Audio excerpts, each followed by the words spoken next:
Ils sont une centaine d'agents EDF à s'être déplacés pour soutenir leurs collègues devant le tribunal de Tours.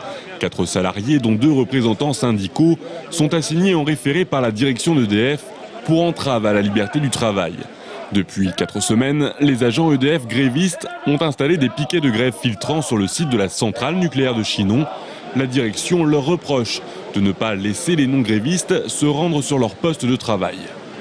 Ceci ne nous étonne pas, on est le 5e site à passer au tribunal en référé dans le cadre de l'action que mènent les agents EDF depuis le 16 avril, donc ce n'est pas forcément quelque chose d'étonnant.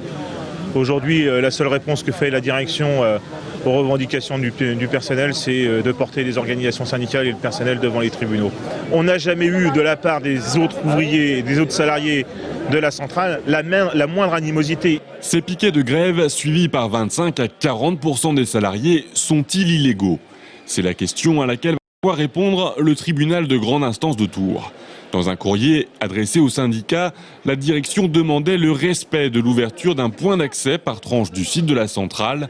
La défense affirme respecter cet engagement. Chacune tranche a un tripode d'accès.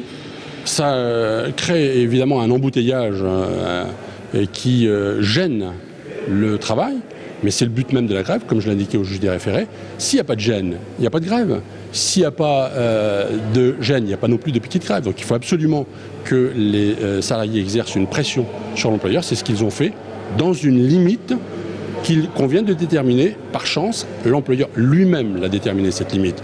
Dans ce mouvement national entamé mi-avril, le tribunal de Tours est le 5e saisi par la direction d'EDF en une semaine pour dénoncer une grève illicite. Ce mardi, le tribunal de Privas a donné raison à EDF concernant la centrale nucléaire de Cruas-Meysse. Le jugement du tribunal de Tours sera rendu quant à lui en délibéré ce jeudi.